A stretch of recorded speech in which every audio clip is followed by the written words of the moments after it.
السلام علیکم ورحمۃ اللہ وبرکاتہ۔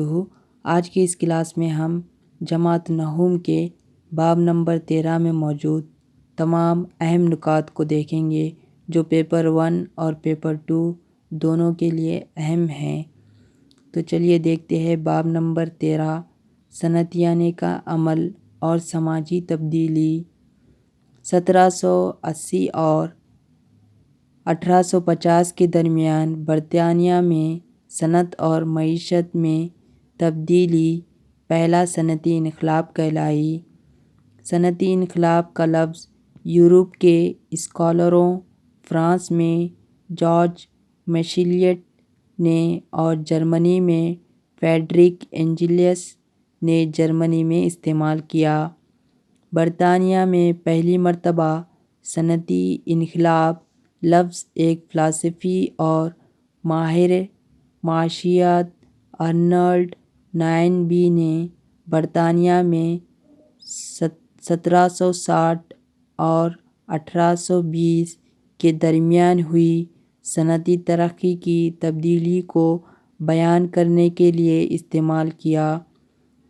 1600 اور 1800 کے درمیان انگلینڈ ایک ایسے عمل سے گزرا جو زرعی انقلاب کہلاتا ہے۔ ملک کے مالیاتی نظام کا مرکز بینک آف انگلینڈ تھا، جس کا قیام 1694 میں ہوا تھا۔ شیرشائر کے ڈرابی جو لوہے کی تیاری کے لیے ماہروں کا خاندان تھا۔ پہلے ابراہیم ڈاربی کی ایجاد سے 1709 میں انقلاب شروع ہوا۔ یہ ایک آتشی بھٹی تھی جس میں کوک یعنی کوئلے سے گندھک اور غیر خالص مادے نکال کر استعمال کیا جاتا تھا۔ اس ایجاد سے یہ ہوا کہ بھٹیاں لکڑی کے کوئلے پر منحصر نہ رہیں۔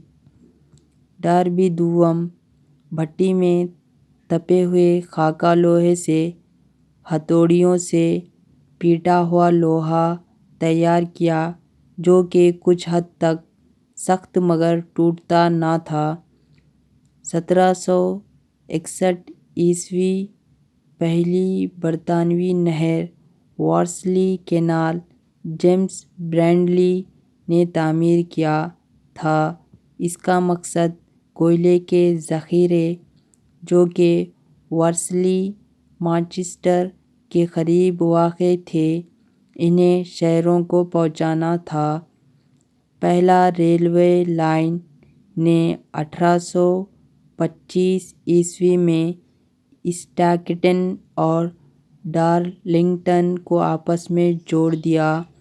9 میل کا سفر 2 گھنٹوں میں 5 میل فی گھنٹے کی رفتار سے طے کیا گیا۔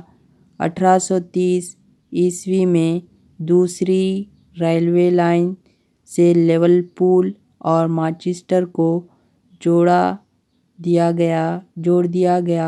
20 سال کے اندر 1 گھنٹے میں 30 تا 50 میل فی گھنٹے کی رفتار عام ہو گئی۔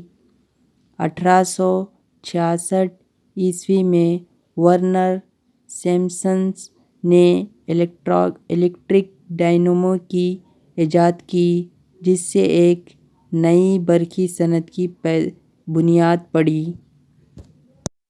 لیسن نمبر 14 باب نمبر 14، سماجی اور احتجاجی تحریکیں۔ پوائنٹ نمبر 1، کرشماتی شخصیت جنرل نیڈ لیوڈ کی زیر قیادت 1811 تا 17 میں اٹھنے والی تحریک جو لوڈیزم کہلاتی ہے۔ لوڈیزم کا مقصد ان مشینوں کے استعمال کے خلاف احتجاج کرنا جو روزگار کے لیے نقصان دہ تھی۔ 1920 میں M. N. رائے نے ہندوستان میں کمیونسٹ پارٹی کی بنیاد ڈالی۔ 1791 میں فرانسیسی انقلابیوں نے مردوں کے حقوق نامے کو تیار کرنے لگے تب بہت سی فرانسیسی خواتین اس کے خلاف احتجاج کرنے لگی اور ایک علیحدہ خواتین کے حقوق نامہ بنایا۔ اس میں اعلان کیا کہ عورتیں آزاد پیدا ہوئیں اور وہ بھی مردوں کے برابر حقوق رکھتی ہیں۔ انگلینڈ میں زیادہ تعداد میں خواتین باہر نکل کر ووٹ کا حق مانگنے لگیں۔ انہیں حق رائے دہی کی موافق خواتین وومینز سفریگیٹس کہا گیا۔ انگلینڈ میں 1928 کو تمام بالغ خواتین کو ووٹ ڈالنے کا حق دیا گیا۔ باب نمبر 15 افریقہ، ایشیا اور لاطینی امریکہ میں نوآبادیات۔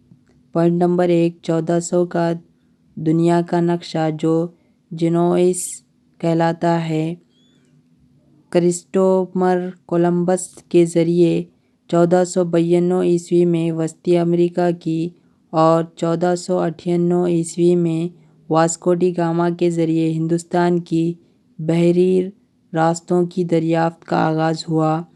کولمبس اسپین کی رانی کے لیے کام کر رہا تھا جبکہ واسکو ڈی گاما پرتگالی بادشاہ کے لیے۔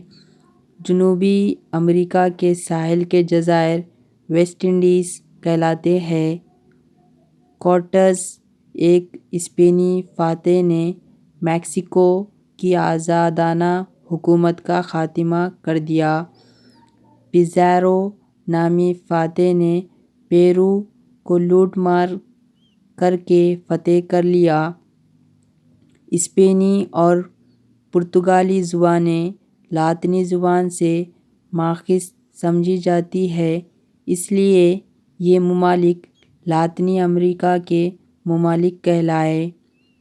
سائمن بولیور نے انقلابی فوجوں کی قیادت کی جسے سیاہ غلاموں اور چھوٹے کسانوں کے علاوہ یورپ کے عوام کی مدد حاصل تھی جنہوں نے فرانسیسی انقلابی خیالات سے متاثر ہو کر جمہوریت اور آزادی کی حمایت کی۔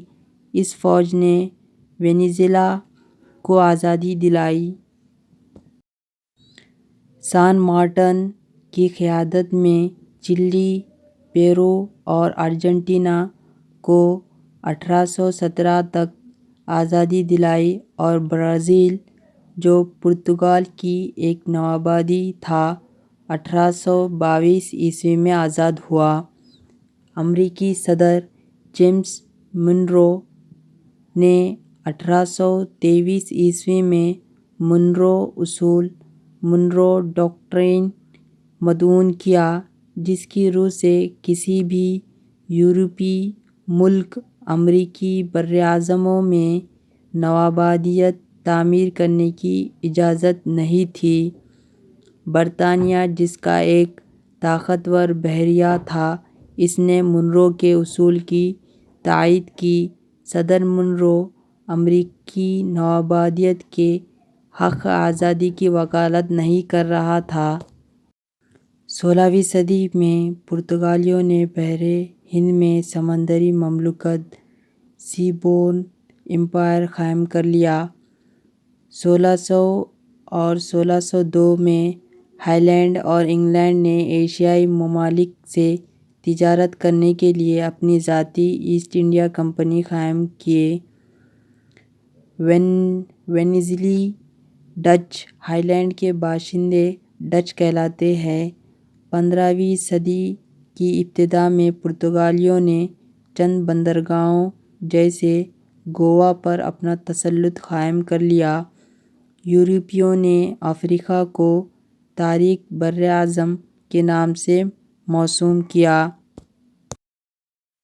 یورپی مہم جو افراد ایکسپلوررز میں سب سے مشہور ڈیوڈ لیونگ اسٹون اور ایچ ایم اسٹینلی تھے، ان دونوں نے برطانیہ کی جانب سے جنوبی افریقہ اور وسطی افریقہ کے بڑے علاقوں کی نقشہ بندی کی۔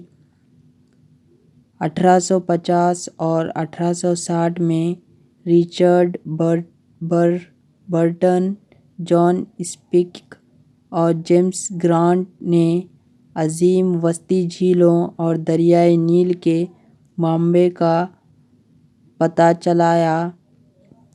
1869 میں بیلجیم کے بادشاہ لیوپولڈ دوم نے خفیہ طور پر اسٹینلی سیاح کو کانگو کے علاقے میں روانہ کیا۔